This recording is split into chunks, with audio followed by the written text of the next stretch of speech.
Les premières communiantes.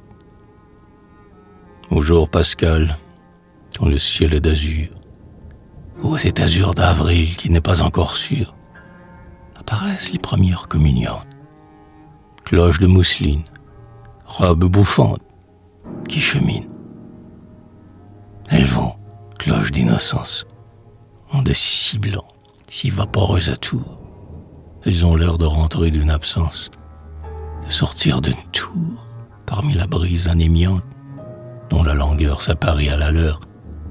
Première communiante, cloches s'agglomérant en robe de pâleur.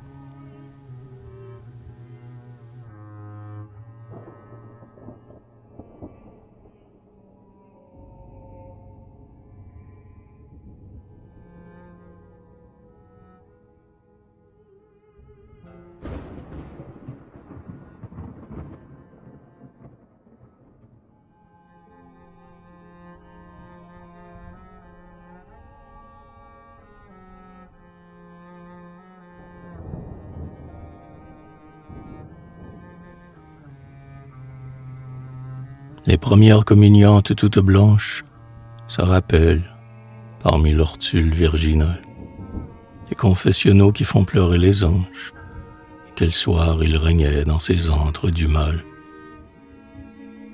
Elles ont chuchoté, bas, leurs légers péchés, les lèvres en feu comme quand on se fiance, ayant bien fait leur examen de conscience, afin de sentir bon comme un bois d'oranger. L'heureux miracle et le délice d'être absoute, et ce blanchissement de l'étole dans l'ombre, geste en suspens du prêtre, un geste comme en route, qui, de plus en plus proche, ouvre un vol de colombe. Colombe sur tous ces médiocres péchés, qui s'égouttent en pluie unie et monotone. La colombe du bon pardon s'est rapprochée, l'âme neuve, pleine de fleurs, Marie s'étonne. Comme elles ont eu peur, et qu'elles étaient tristes en entrant dans le noir des confessionnaux. En tranquille odeur des vieux péchés persiste, et où leur frêle voix trembla comme un jet d'eau. Derrière le grillage ouvert, quelle honte! Le prêtre était le berger derrière une haie, dont le visage, blanc de clair de lune, effraie. Chacune se sentait l'agneau durant l'attente.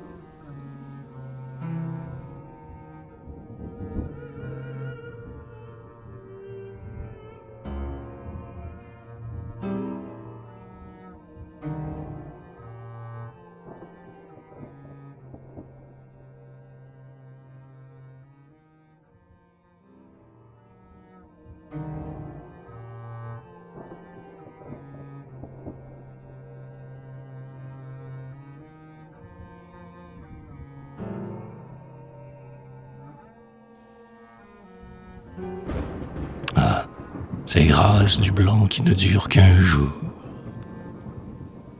Les premières communiantes s'angélisent, leurs essais enneigés au seuil noir des églises, qui atténuent l'ombre sur elles de la tour. Car tout leur tulle est si sensitif, et leur voile, que c'est assez de l'ombre grise d'un clocher pour abolir leur joie et les effaroucher. Une brume suffit pour que pleure une étoile. C'est grâce du blanc qui ne dure qu'à peine. C'est la grâce des fleurs d'avril dans les vergers. On dirait un concile au milieu de la plaine, de vierges frissonnant sous des tulles légers. Le vent joue et chantonne. Il croit que c'est dimanche, à voir dans les vergers, comme assises en rond, toutes ces floraisons d'arbres en robe blanche. C'est grâce du blanc qui tous se faneront. C'est la grâce de la brume sur un étang que le matin avait vêtu de mousseline, comme pour une approche aussi un peu divine. Éphémère parure, à tours inconsistants. Bientôt la brume cesse, et l'eau qu'elle a quittée s'apparaît solitaire et comme dénudée. Blanc vêtement qui était pour elle le brouillard, le voici qui déjà s'envole, s'effiloche, et va finir où finissent les sons de cloche. C'est grâce du blanc brève comme un départ. C'est la brièveté sur les vitres, du givre, ne durant que le temps d'une nuit de Noël. Près le bouquet captif, impatient du ciel, que gîte le matin, plein de soleil, délivre.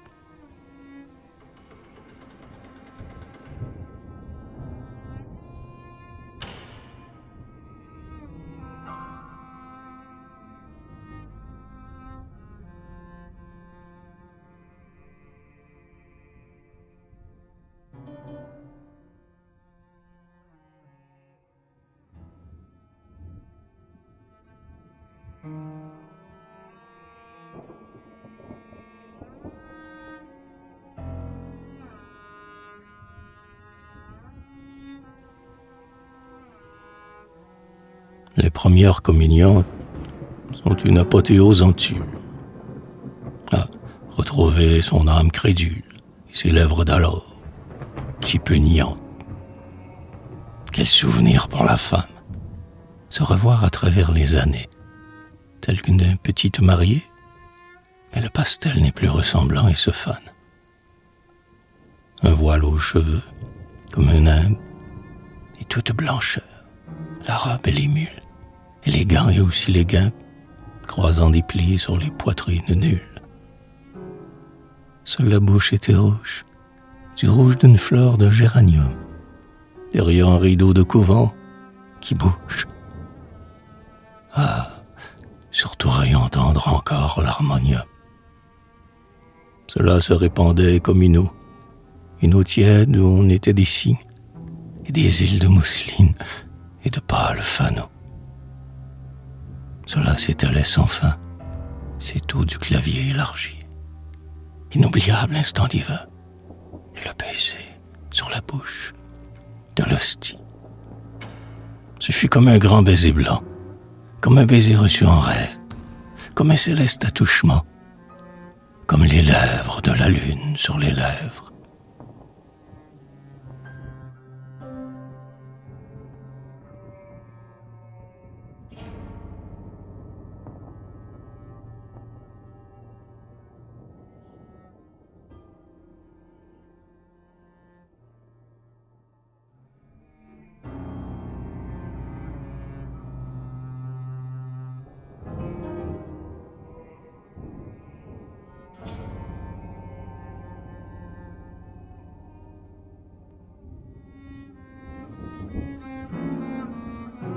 Extase d'un dimanche d'avril à Malines, avec des communiantes dans des berlines.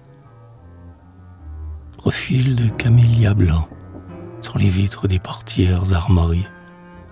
On les prendrait pour de petites mariées qui vont faire semblant d'aimer et d'épouser Jésus en disant des prières un peu décousues. Extase d'un dimanche d'avril à Malines. Matin de fête, joie et feuilles nouveau-nés. Comme l'hiver est loin et tous ses mots. L'eau des sombres canaux est tout enluminée. Et les cloches battent de l'aile autour des tours, à voir tant de petites vierges en blancs atours, blanches comme leurs cierges.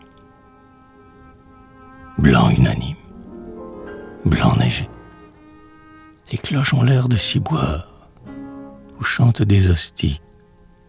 Les jardins sont blancs comme des vergers. Extase d'un dimanche d'avril à Malines. L'azur se déploie, un oiseau pipit. Les canaux étaient là, hélas. Tous les reflets mouraient dans leur eau noire. Ils avaient porté tant de siècles et réfléchi tant de couvents. Leurs pignons lourds, leurs lourdes règles, ils étaient là, si là. Et voici maintenant comme plein d'enfants. Ce sont les nuages de ce dimanche qui s'y promènent en falbala de robes blanches. Extase d'un dimanche d'avril à Malines, où passeraient dans les rimuts des mousselines. Tous les saints virginales neigeaient aux églises dont la vieillesse rajeunit. Colombe du Saint-Esprit dans ses vieux nids. Alors la grand-messe a commencé déjà. nappe d'autel, calme printemps de givre, dentelle, qu'on dirait faite en fil de la Vierge, dont les bouquets jamais ne se délivrent. Et vous, les si frêles sires Pascal, que tantôt les communiantes vont tenir, comme si c'était leur vie inégale, qui, dans leurs mains, flamme falotte, hésite, se redresse, vivote à tous les vents de l'avenir. Extase d'un dimanche d'avril à Malines, quand, à l'Agnus Dei, la cloche bruine. Blancs propagés, blancs unanimes. Les tulles sont d'accord avec les hymnes. C'est donc enfin le moment du Graal. C'est le moment enfantinement nuptial. Marche rythmique, pantomime. Processionnellement, presque sans oser, elles ont un air de victime à marcher vers le banc, les doigts juxtaposés, et se pâment au pain azime, écarquillant leur bouche comme un baiser. Extase d'un dimanche d'avril à Malines. Journée unique, silence attiédi, où les cloches dans l'air, comme blanches, cheminent. Et la si calme fin de cet après-midi, et le si calme soir, où les signes des canons noirs, les nuages ont appris, les floraisons, les sonneries, les premières communiantes, parlent encore, le soir, d'être sortis à jeun, se confondent dans les ombres unifiantes et ne font qu'un. Extase d'un dimanche d'avril à Malines, où on s'endormirait dans ces blancs unanimes.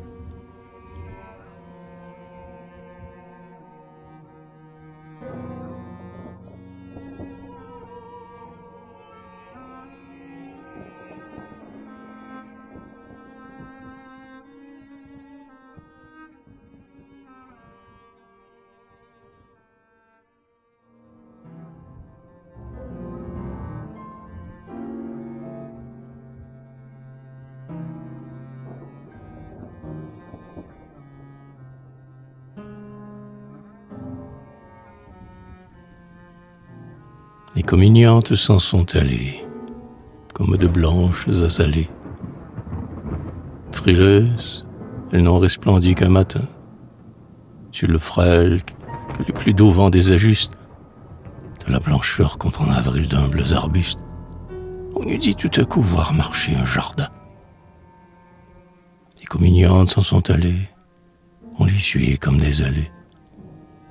Sur les vitres de la maison où il faut vivre, et dont depuis longtemps s'est fané tout l'azur, elles sont ces grands lys et ces palmes de givre, d'amassant un moment les carreaux trop obscurs, frêles bouquets d'hiver, qui si peu persévèrent, ils font vêter sa chèvre en larmes sur le verre.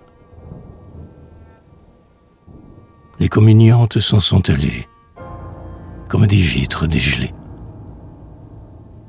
Elles étaient les purs reposoirs de l'hostie, blanches, malgré l'ombre sur elle de la tour, en s'attardant sur le parvis à la sortie. Les cloches chantaient doux, si doux en ce beau jour. Les communiantes s'en sont allées. Or, leur robe étant comme en forme de cloche, on eût dit qu'au lieu des cloches noires, c'était leur robe qui versait ses sons blancs et teintés. Cloche de tulle brimbalée, et l'air, ému comme une eau morte à leurs approches, tremblait, habitué qu'on lui fit violence. Celle-ci déplaçait à peine le silence. Tels les signes qui sont un si léger fardeau. En nageant, ne déplacent qu'à peine un peu d'eau. Les communiantes s'en sont allées, elles blanches intercalées,